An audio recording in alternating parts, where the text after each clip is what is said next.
मैं प्रदीप यादव, कार्यशाला निदेशक, हंडिया पॉलिटेक्निक प्रयागराज। छात्रों, हमने विगत क्लास में आप लोगों को गैस बिल्डिंग के बारे में विस्तृत से बताया था। आज हम इलेक्ट्रिक बिल्डिंग के बारे में बात करेंगे, अर्थात आर्क बिल्डिंग।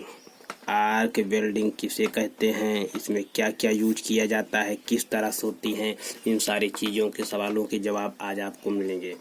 तो इलेक्ट्रिक बिल्डिंग करने से पहले हम आप लोगों को कुछ सेफ्टी प्रिकॉशन अर्थात सुरक्षा कवच के बारे में बता देना चाहते हैं। सुरक्षा कवच में हमें क्या क्या यूज करना चाहिए, सेफ्टी शूज, ठीक, safety shoes, mask, hand wrist, body apron, goggles, ear plug, helmet और बॉडी एप्रन इत्यादि इन सारे टूल्स और मटेरियल्स का होना चाहिए, तभी आप बिल्डिंग बूथ टेबल के पास जाएं।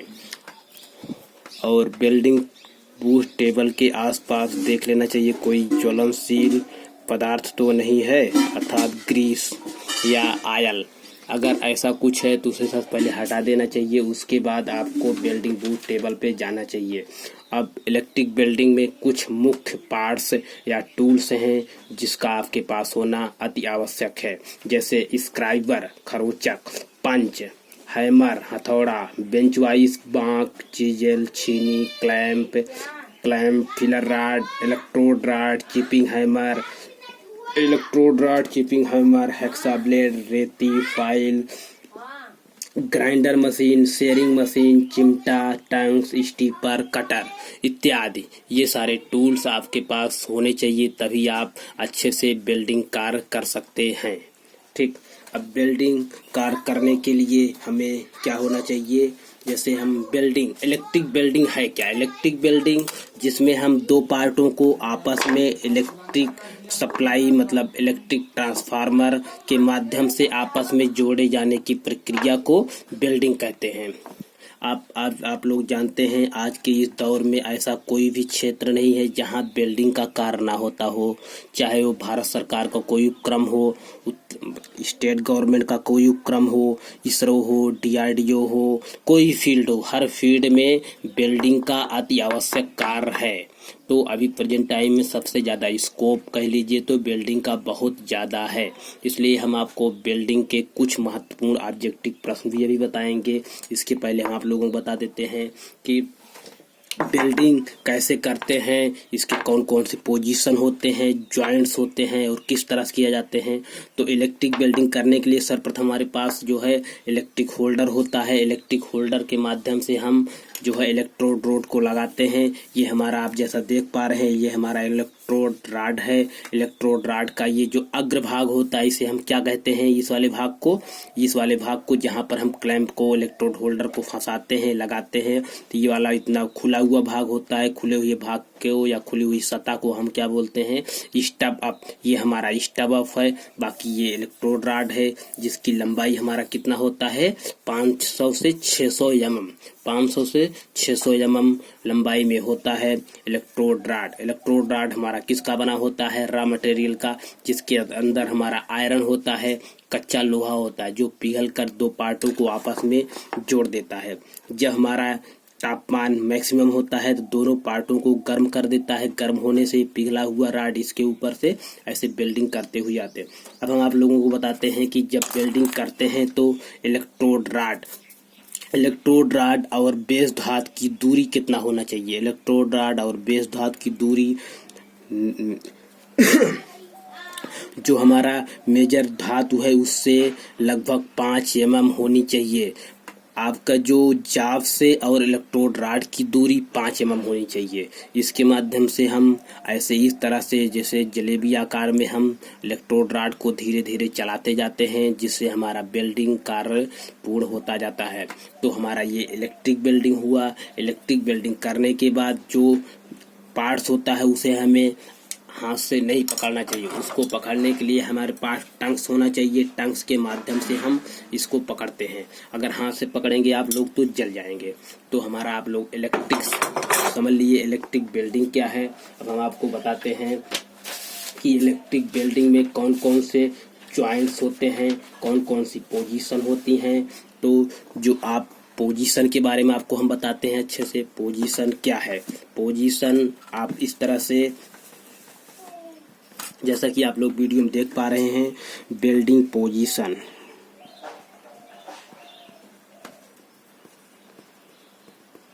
बिल्डिंग पोजीशन मुख्यतः 4 प्रकार के होते हैं, फर्स्ट, सेकंड, थर्ड और फोर्थ। फर्स्ट हमारा क्या है? Overhead position. ओवरहेड पोजीशन जो सर के ऊपर की जाती है। उसके बाद हमारा आता है vertical position. Vertical position, vertical position जो हम वर्टिकल माध्यम से, जो क्षैतिज आकार में, ठीक, वर्टिकल पोजीशन। उसके बाद horizontal, horizontal position, horizontal position होता है। और एक होता है फ्लैट पोजीशन। फ्लैट पोजीशन जो इस तरह से। अब हमें इस जॉइंट्स को किस किस प्रकार में होते हैं, कौन कौन से जॉइंट होते हैं, इसके बारे में। बिल्डिंग, इलेक्ट्रिक बिल्डिंग के मुख्यतः 5 जॉइंट्स होते हैं, butt joint, edge joint, corner joint और लैप जॉइंट। तो हम आपको बताते हैं बट जॉइंट। बट जॉइंट क्या है? बट जॉइंट, बट जॉइंट ये मान लीजिए सपोर्ट दैट ये आपके दोनों पार्ट्स हैं। इन पार्ट्स को आपको बट जॉइंट में जोड़ना है। तो हम इन दोनों पार्ट को ऐसे रखते हैं, इस तरह से।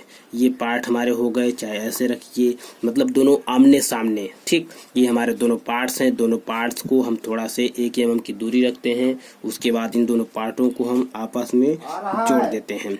इस तरह से इसके ऊपर जो बिल्डिंग होती है, ये हमारा जो है बट जॉइंट कहलाता है। उसके बाद फिर हमारा आता है एज जॉइंट। एज जॉइंट क्या है? एज जॉइंट होता है जिसमें हम इन भागों को खड़ा करके इस तरह से, सपोर्ट दैट मान लीजिए इसको हम पहले हैमर वो करते हैं, ग्राइंडर करते हैं या फाइलिंग करने के बाद इस तरह जो फ्लैट एज जॉइंट में हम इस तरह से जोड़ते हैं, ठीक। इसके इस वाले भाग को आपस में जोड़ देंगे, इधर इस वाले भाग को। उसके बाद हमारा आता है कॉर्नर जॉइंट। कॉर्नर जॉइंट होता है जो कोना, इस तरह से आप देख रहे हैं ना, ये कॉर्नर जॉइंट, इस तरह से कॉर्नर जॉइंट होगा, या आप कह लीजिए इस तरह से कॉर्नर जॉइंट हो गया। उसके बाद हमारा आता है लैप जॉइंट। लैप जॉइंट होता है जो एक दूसरे मटेरियल को उसके ऊपर चढ़ाकर रखकर, या एक पार्ट को दूसरे पार्ट को उसके ऊपर लगाकर जो वेल्डिंग करते हैं। जैसे ये दोनों पार्ट्स हैं, ठीक, इन दोनों पार्ट्स को आपस में इस तरह से, जैसे सपोर्ट दैट ये मान लीजिए आपके पास ये दोनों पार्ट हैं, इन पार्टों को ऐसे ऊपर इस तरह से रख के, देख रहे हैं, ये हमारा कौन सा पोजीशन होगा? ये हमारा होगा लैप जॉइंट। लैप, ठीक, ये इतना खुला हुआ भाग है, ये लैप जॉइंट हुआ। उसके बाद हमारा आता है टी जॉइंट। टी जॉइंट होता है हमारा इस तरह से, ये हमारा टी जॉइंट, ये इस तरह से कह लीजिए, ये टी जॉइंट। तो आपका ये हो गया टी जॉइंट। तो हमने आपको बता दिया पोजीशन कौन कौन सी हैं, overhead position, vertical position, horizontal position और फ्लैट पोजीशन। जॉइंट्स हमारे मुख्यतः कौन कौन से हैं? 5, butt joint, edge joint, corner joint, lap joint और टी जॉइंट। अब इस तरह से आपके ये जॉइंट्स हो गए और आपके पोजीशन हो गए। अब आपको हम कुछ ऑब्जेक्टिव प्रश्न बता देते हैं, क्वेश्चन बता देते हैं, जो ज्यादातर आपसे प्रयोगात्मक कार्य के दौरान आपसे पूछे जाते हैं। तो जैसे हमने पिछली क्लास में आपको बताया था गैस बिल्डिंग, और आज इलेक्ट्रिक बिल्डिंग के बारे में बताया। तो गैस बिल्डिंग और इलेक्ट्रिक बिल्डिंग से मिला जुला कुछ ऑब्जेक्टिव प्रश्न आपको हम ऐसे ही बता देते हैं, जो आपको एग्जाम में बहुत महत्वपूर्ण हैं। तो आप कह सकते हैं कि जो हमारा इलेक्ट्रिक बिल्डिंग में प्रयोग किया जाता है, कौन सा ट्रांसफार्मर होता है? गैस इलेक्ट्रिक ट्रांसफार्मर, ठीक। और इसके पहले हम आपको बता देते हैं, इलेक्ट्रिक बिल्डिंग करने के लिए हम और किसके माध्यम से कर सकते हैं? एक हमारी मशीन होती है जिसको हम बोलते हैं पोर्टेबल मशीन।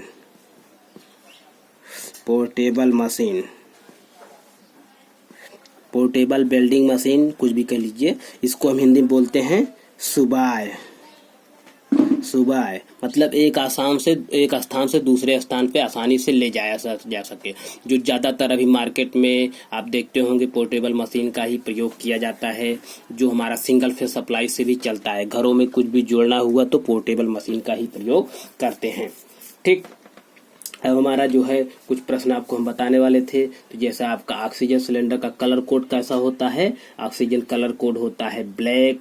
एसिटिलीन का कलर कोड कैसा होता है, लाल या महरून। एसिटिलीन के सिलेंडर की पेदी में क्या लगाया जाता है, सेफ्टी वाल्व। वेल्डिंग बूथ की जो दीवारें होती हैं, जो क्षेत्र होता है, वो हमारा किस कलर में होना चाहिए, ब्लैक। तो आप कह सकते हैं कि वेल्डिंग बूथ के कार्यशाला की दीवारें ब्लैक कलर में पेंट की होनी चाहिए। काला।